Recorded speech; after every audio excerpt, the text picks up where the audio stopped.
एक मित्र ने पूछा है,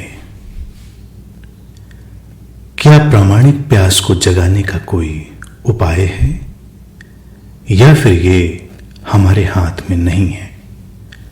कृपया मार्गदर्शन करें। जीवन में जब परम घटना घटती है और परम मूल्यवान क्षण घटता है, वो सहज और स्वाभाविक ढंग से घटता है।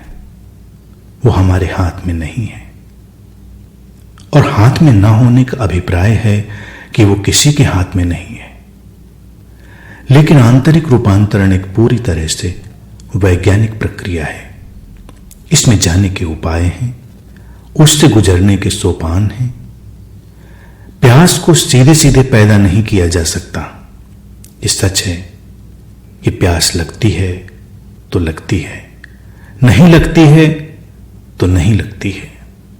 लेकिन प्यास लग सके, इसके अनुकूल वातावरण बनाया जा सकता है। अनुकूल वातावरण में बहुत सारी चीजें जो छुपी हुई होती हैं, जो प्रच्छन्न होती हैं, प्रकट हो जाती हैं।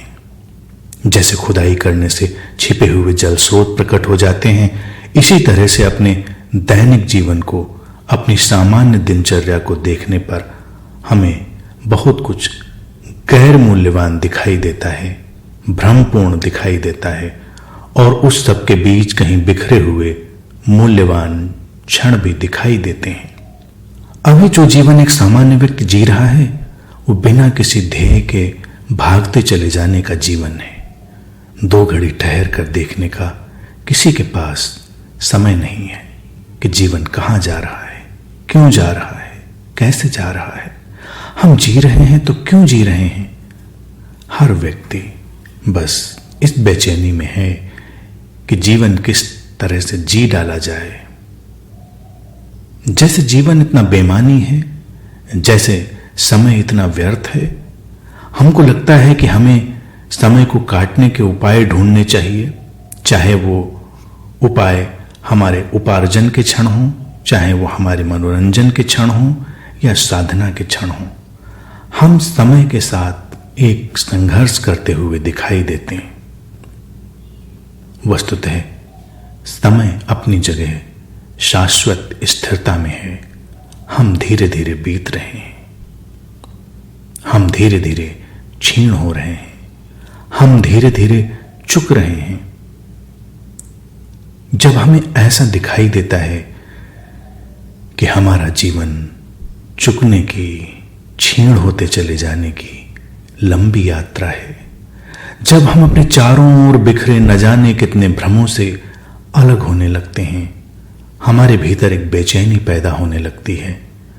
व्यक्ति भीड़ की तरह से बाहर भी जी रहा है और भीतर भी जी रहा है। बाहर जैसे भीड़ चली जाती है, वो वैसे जाता है, और भीतर भी एक भीड़ है। उसका अपना कोई स्वर नहीं है। उसके भीतर लंबे समय से इकट्ठे हो गए न जाने कितने स्वर हैं, जिनकी बहुत बड़ी भीड़ है, और उनके बीच वो खोया हुआ है। अपने इस खोए हुए वजूद का जब कभी थोड़ा सा एहसास होने लगता है हमारे भीतर, रूपांतरण का कोई अंकुर फूटने लगता है। रूपांतरण करवट लेने लगता है। जैसे बीज के भीतर अंकुरण की प्रक्रिया छुपी हुई है, ऐसे ही है हमारा जीवन। हमारे जीवन में भी बीज की तरह से रूपांतरण की एक प्रक्रिया छुपी हुई है। जीवन बीज की तरह से मिलता है, लेकिन संभव है कि वो बीज की तरह से ही रह जाए।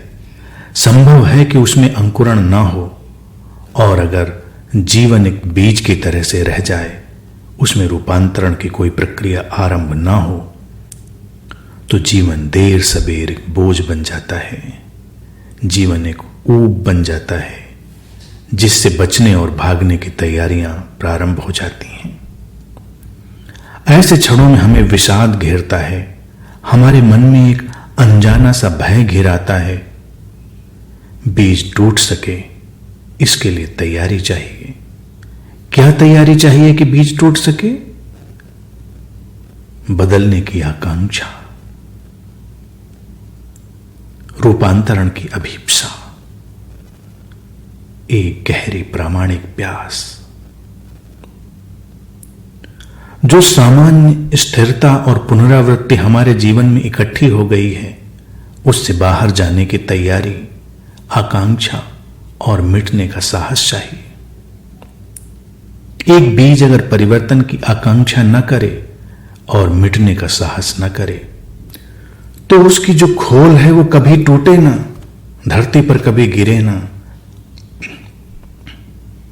तो कभी भी उसके भीतर से कोई अंकुर नहीं फूट सकेगा। ऐसे ही हमारा जीवन है।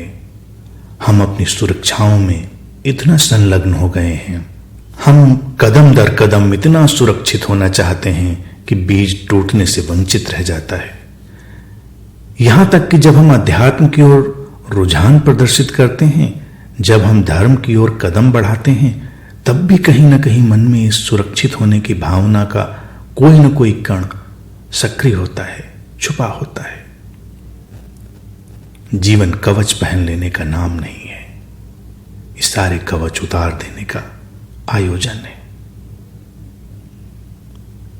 ये कवच हमें हमसे दूर रखते हैं और दूसरों से भी दूर रखते हैं, लेकिन आश्चर्य ये है, हैरानी ये है कि हम फिर भी एक दूसरे से मिलना चाहते हैं, नजदीक आना चाहते हैं। और जो अभी अपने निकट नहीं गया, जिसने अपने खोल को, अपने कवच को नहीं तोड़ा, वो दूसरे के निकट कैसे जाएगा? जब बीज जमीन में गिरता है, उसके भीतर बहुत सारे भाव होते हैं।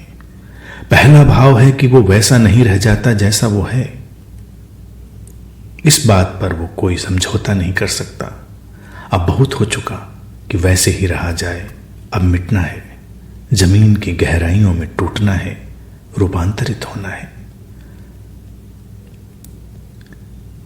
जब बीज टूट रहा होता है धरती की गहराई में, तो आनंद और प्रसन्नता से भरी घटनाएं उस क्षण नहीं होती। उस क्षण उसके भीतर कोई नृत्य नहीं चल रहा होता है।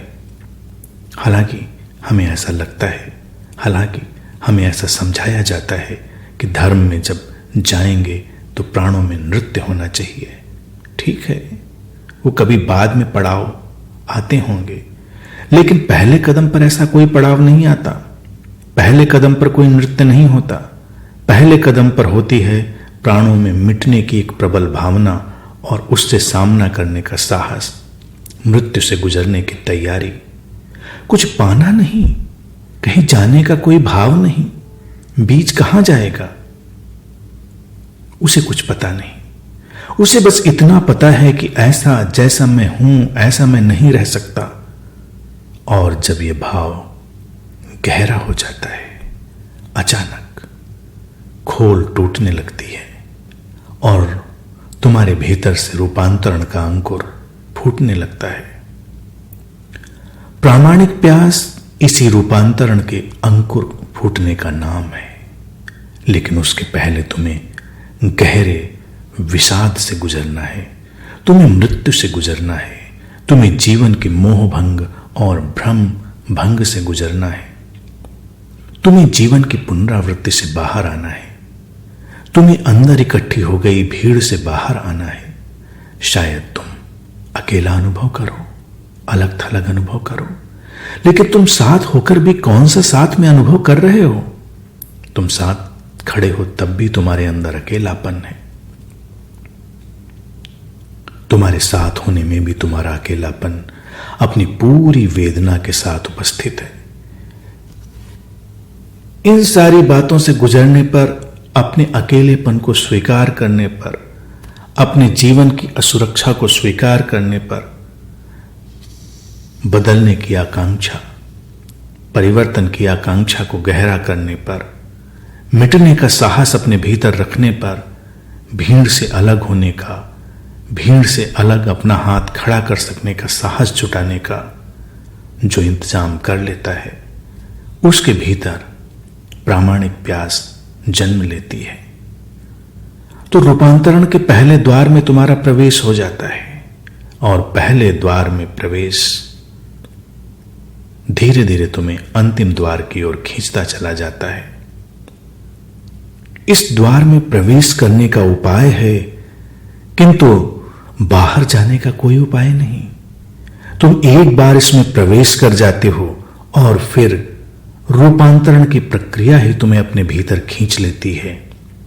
जब तक रूपांतरण की प्रक्रिया नहीं घटी, जब तक प्रामाणिक प्रयास तुम्हारे भीतर उत्पन्न नहीं हुई, तब तक तुम बचे बचे घूम सकते हो, तब तक तुम भागे रह सकते हो। बहुत सारे सत्संगों का आयोजन भी ऐसा ही है, बचने का उपाय।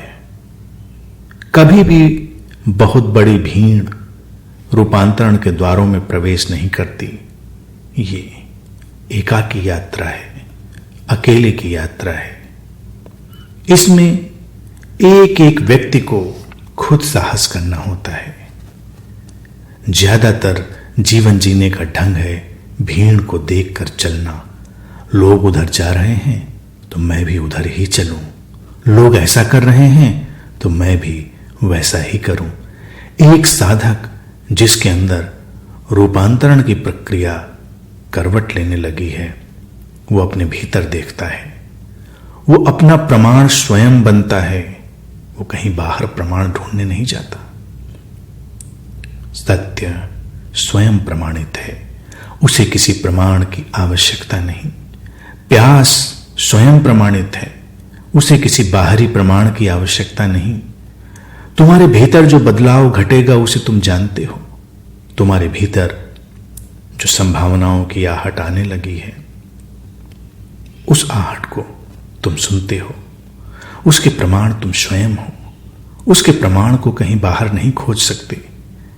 और जो ऐसे चलने लगता है, उसके भीतर प्रामाणिक प्यास उत्पन्न हो जाती है।